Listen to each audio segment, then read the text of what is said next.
fellow crypto nation and mining family. What's going on out there, guys? So we're gonna do another video here, lining up with some at-home mining gear that I've gotten. I mean, got myself another Nerdaxe. This is the revision 8. A little better cooling capabilities on the board, and all that good stuff. A little higher hash rate because of the better cooling. And they've got a little bit of a different layout on here. Oh, yeah. I like this stuff. It's made in America. America! So, I mean, like, as typical, what I do with these boards is we get a little cooling on the VRMs because that is a high failure point. Why is it a high failure point? Heat. Electronics and heat. For some unknown reason, they don't mix. But we have here it in its stock form. I have miners that are in their stock format, and you know, they perform very well. I cannot say, oh my god, they won't do their job. Now, if you are an overclocker like myself and you like to hot rod your shit up, this cooler, where it's going, ain't gonna handle it. It's gonna get grumpy on you. If it even senses a little bit of that recirculated heat around here, it will be like, nope, and shut off. I know this. I've pushed the limits of what these coolers can do. I've even put bracketry on there, so you guys can roll back to some of my other videos where, yeah, you could put a bracket on here on this cooler, right? And slap a 120 mil fan on there, but you need to have a 3D printer or access to somebody who has one, and then print up a shroud that you can stick a 120 mil fan on, and that 120 mil fan will now blow down onto the VRMs. See where I'm going with this?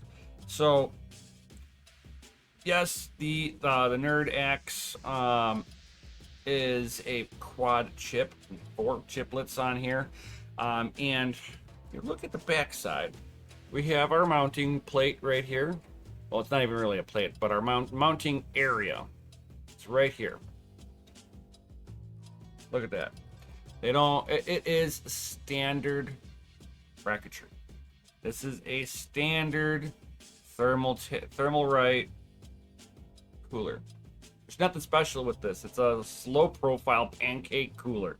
Does it do its job? Yes.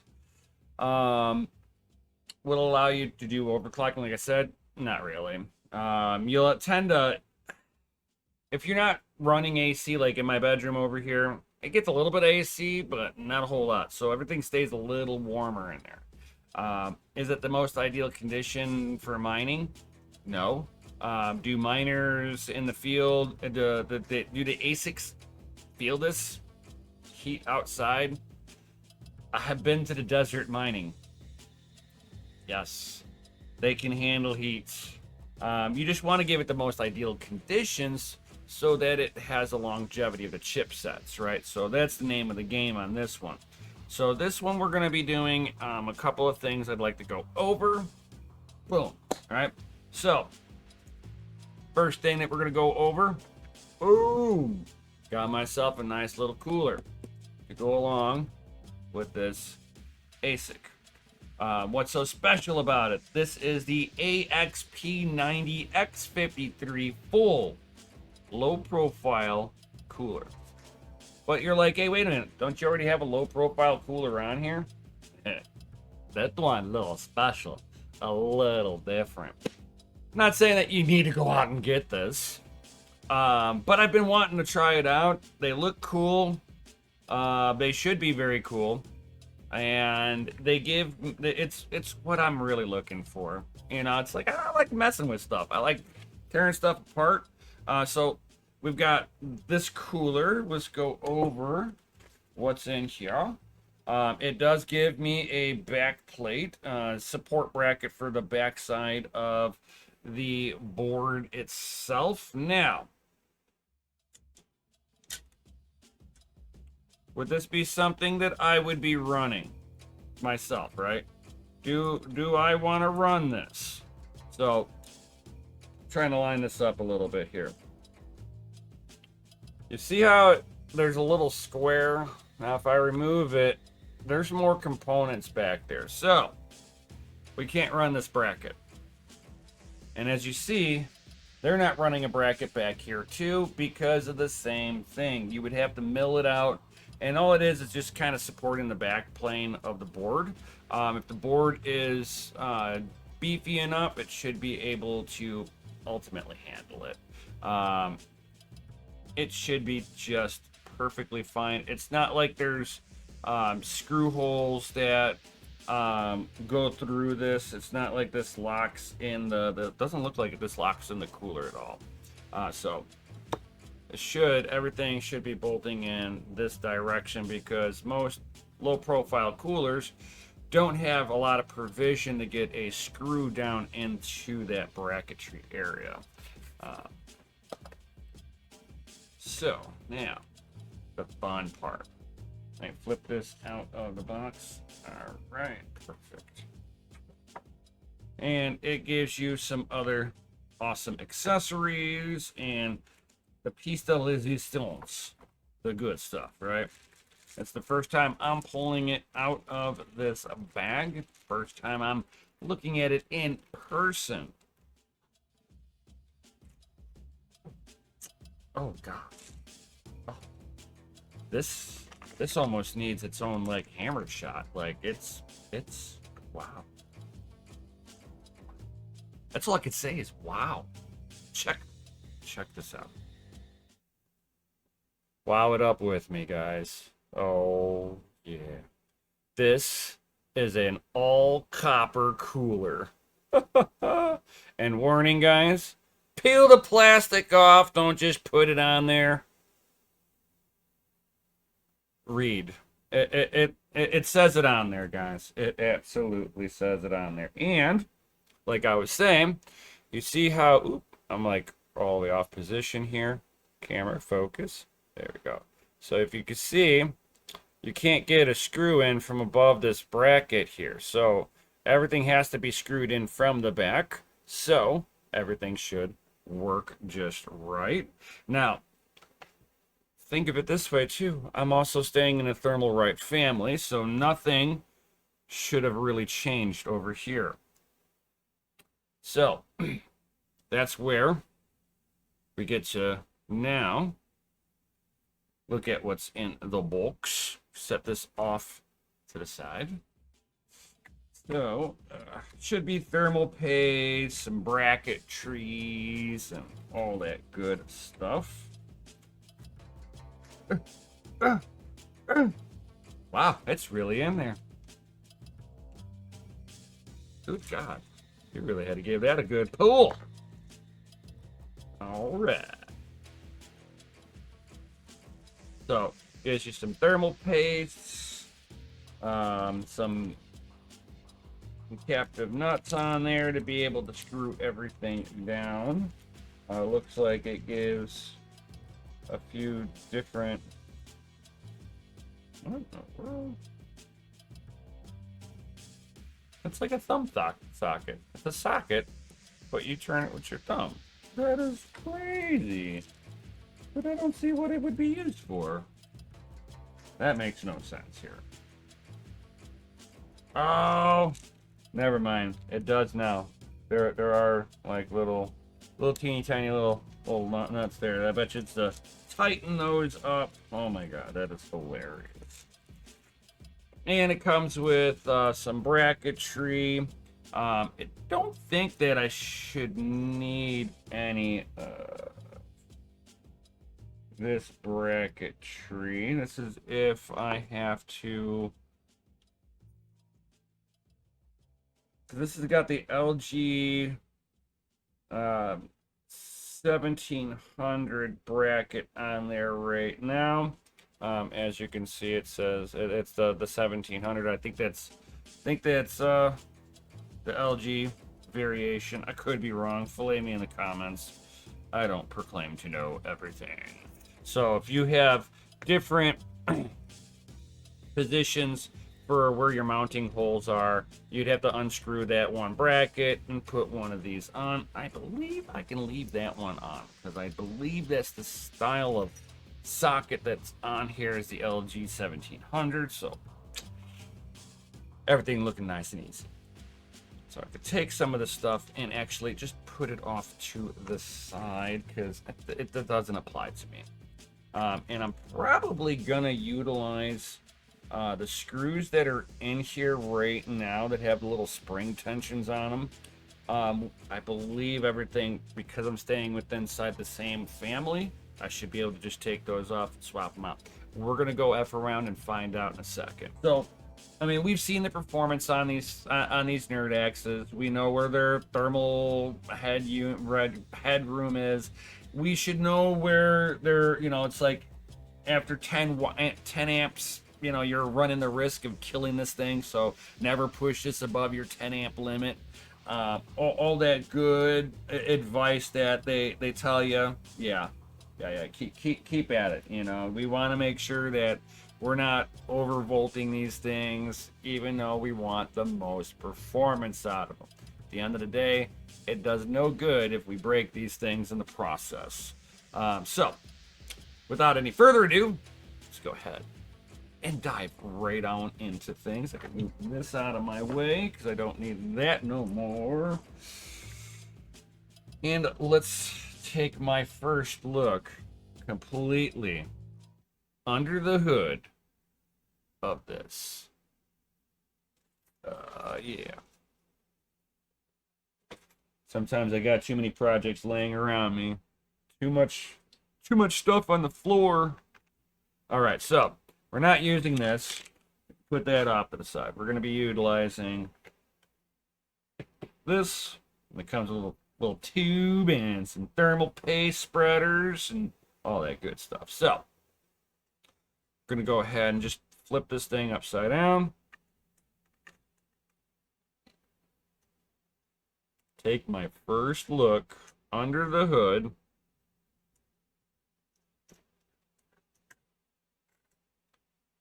Of one of these Nerdaxes. I'm actually kind of excited to do this because I've never looked under the hood of one of these. And the cooler already sprung off. And oh, that's actually a really good sign. I like that. I don't see it too often. Let me get this close to you.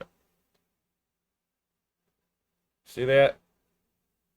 Thermal paste that they put too much on shows you can't put, if it's non-conductive, the stuff on the edges doesn't mean nothing. But it's the fact that it's wet. I mean, it's still tacky. I actually like that. It means I can sit there and take something and actually like wipe it up. Why? Because I just want to make sure I'm not making a mess. And that's just standard thermal right paste. There's nothing special to what I see here. And getting the first looks, at least for me, of these chips.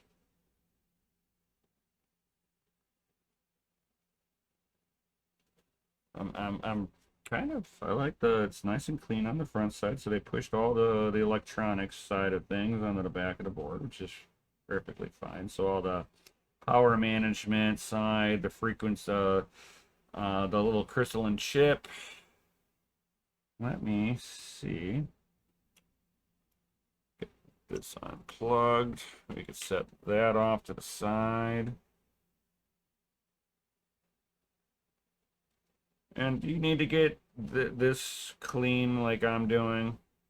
To each their own with that. I don't tell people, oh, you don't have to be you could be sloppy with it. I won't go as far as saying be sloppy with it. If it's yours, do as you will. But I like to clean up as much of it as I can off of my own gear. Now, if I'm in the field doing this, do I go as hardcore as this? No. Why? It doesn't make any bit of difference. The biggest thing you want to make sure at all times is keep the surface of the chip itself clean. Everything else, it's for you. Do I need to worry about anything else on here? Nope. And there's you go. 4 ASIC chips.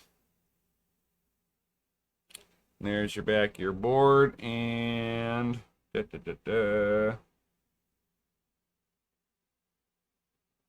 I'm just kind of looking for.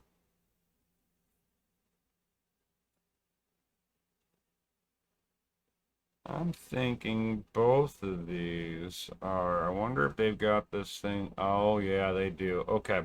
Okay, makes sense. I just had to take a look at the circuitry.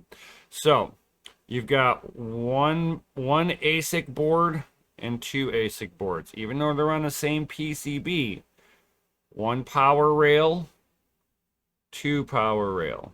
So each chip is in its own side. How can I tell? When I flip it over, this little silver piece in front of my finger here, and this one at the edge of the board, those are the crystals. What do? They tell time. That's all their job is to tell time. And time doesn't mean, oh, it knows it's 12 o'clock. No, it's not even that. It's, I make a snap, I make another snap, right? I need to know how to execute that in code. So if these were robotic hands, trying to snap, that it would do snap 1 millisecond later or 5 minutes later. It's got to be able to tell its own internal time from the moment that it executes code. So it executes code, it takes time, executes more code. All computers operate with crystals. So that's why you have 2 separate power rails here. So this is one power rail right here for your regulator. This is another regulator. So just kind of look at your regulators, and that's just kind of how this one is, which pretty nice. Before it was that they were doing individual regulators for each one. This one has been simplified out, but this is also a revision board, so this isn't like one of my earlier ones where I have 4 different regulators for each chip. So now it's it's controlling 2 on 2. Very nice, very nice. I like it. Now, we could sit there and put this back on, right? Now, I believe... Yes, sir. Yes, sir. All right, so we're going to do everything kind of into the same orientation here. So I'm just kind of lining stuff up. So that's how it's going to sit on there. Let's go ahead and get my thermal paste onto this. Open up my little tube of pinkness. Pink goop. Get my little spreader doodad. Now, how much is too much? Just cover the surface a little bit. You're gonna end up putting too much because you're manually spreading. It's not like we've got a direct template to be able to do all of this. So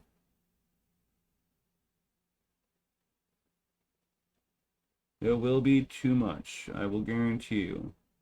Will it hurt anything? Not at all.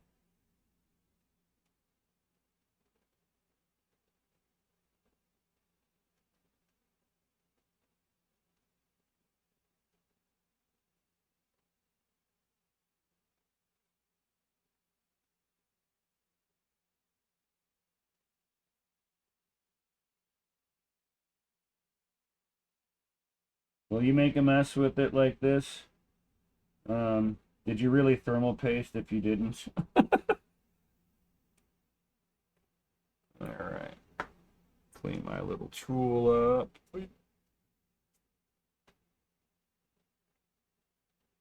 Close the cap.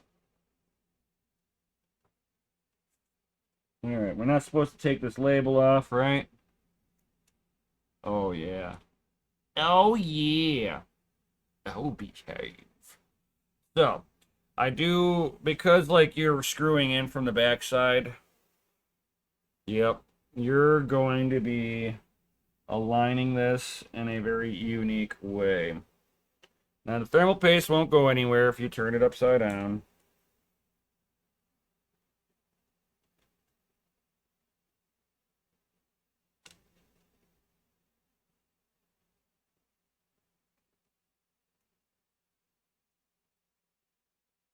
Now, I haven't landed it yet. I'm just starting a screw or two here. Now it'll kind of land itself. And if you move around a little bit, it's okay. You're not going to ruin anything.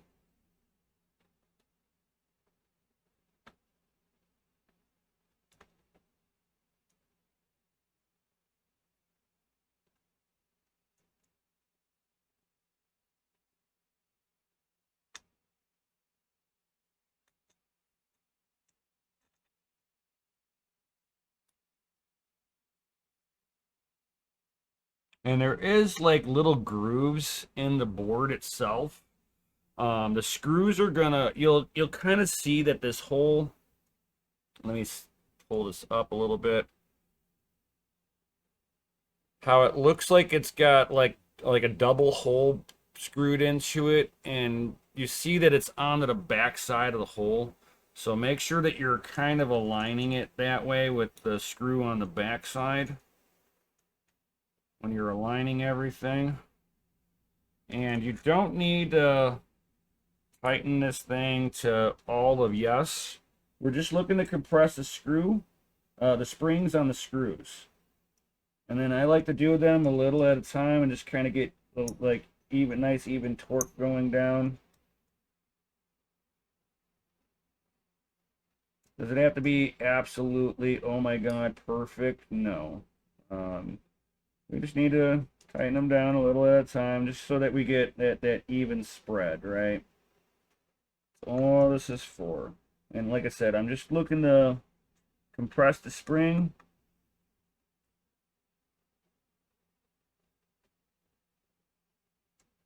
We're not looking to make it very tight. I want the springs to be making it tight. So it's like they're back in the day, I used to tighten them until these things just tighten down all the way. Now, I don't tighten them that tight now. You'll see the gappage kind of go away, and you'll feel where it tightens up. If it goes really tight to you, do like at least a half a turn back once they've tightened. Um,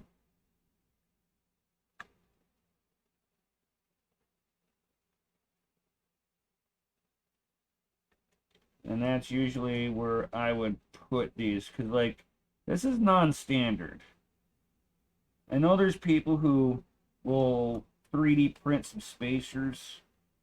You can certainly 3D print some spacers, but as long as I've got a little gap in the spring,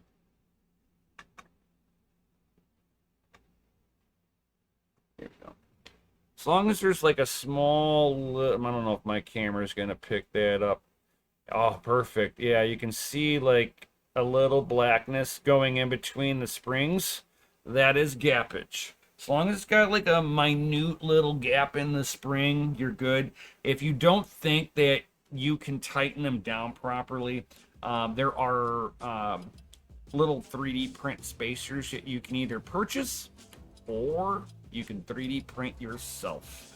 And that's pretty much all you got to do for that. And then you're just talking about plugging in a fan header and then this thing should be absolutely good to go. Oh, and you know me. At least you guys should know me pretty well by now, right? And wait, there's more.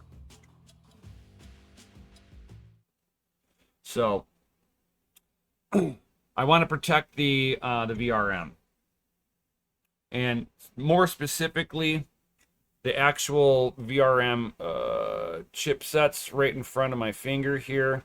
You don't need to worry about the inductor. That's the big thing here, or all these little resistors. That's not what's going to fail on you. I will guarantee you that. So you don't got to worry, go all nuts about, I got to cover something on this capacitor, the inductor, these resistors over here. No, it's realistically the IC chip on there. We want to make sure that that's wicking out as much heat as possible. Let's see if I have the right size here.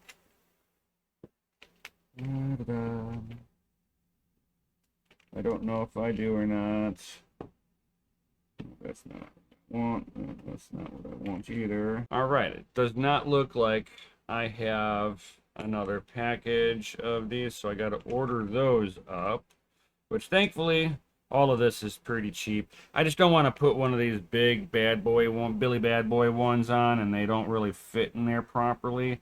And I don't want to like shorting anything out. So, and the thing is safety. I mean, and this is all that I purchased. Pure copper heat sinks. It's like the ones you see for the Raspberry Pis and stuff like that. So really nothing special. It's just I need to get some more because I need the smaller ones. Give it the good old panda flick. So this thing is actually ready to be deployed. The only thing I got to do is I haven't done it yet, but you guys have seen it in the past. Me 3D printing up a piece to hold onto this that will also hold on a 120 mil fan to actually blow onto the back side of this. Is it like 100% necessary, or is the one that Solo Satoshi sells themselves, is that one good enough? Of course it is. It's Solo Satoshi. They know what they're doing. They know a thing or two about a thing or two. And if you guys are looking for Nerdaxes, Bidaxes, use my links down below. And it'll help me out. It always helps this channel out.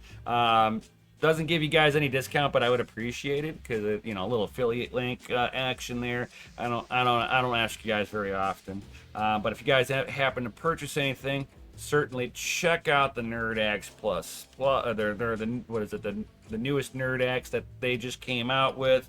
I think this is the revision number 8. Looks pretty cool. Looks even cooler when you get the copper cooler from them too, guys. Of course, links are down below. Go click on the affiliate link down there, bring you right to the page, and get yourself hashing. And with that being said, guys, I'm gonna go ahead and end this video right here because of course I gotta order up some more heat sinks. That's just rip some stickers off and stick these things on, and we're off to the races. Now I have other things that I'm going to be checking out because, like, sure, this works really well, right? I'd like to put a normal 120 on this and actually let my shroud blow down onto the VRM because I've already got the shroud for it. I'm already set up, but I want to get some data first. I need to see how this all reacts here, and yeah, be very cool, literally.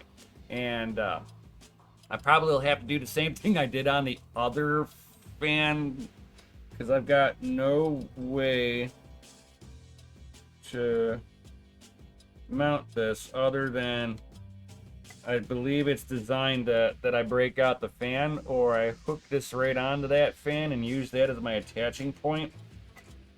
It's gonna happen. This fan's probably gonna get broken out when I'm done testing, so This will be the last time that this fan is going to be looking this nicely, because when I do another video on there, we're going to be breaking it out and attaching this Billy bad boy here and get some VRM cooling action on this. Be very awesome. So, actually, this is the one for the other cooler. This is the one that I want to use, because this one, I'm not even showing it right. So, this is the one that I'm going to use. This is the one that's on my other Nerdaxe.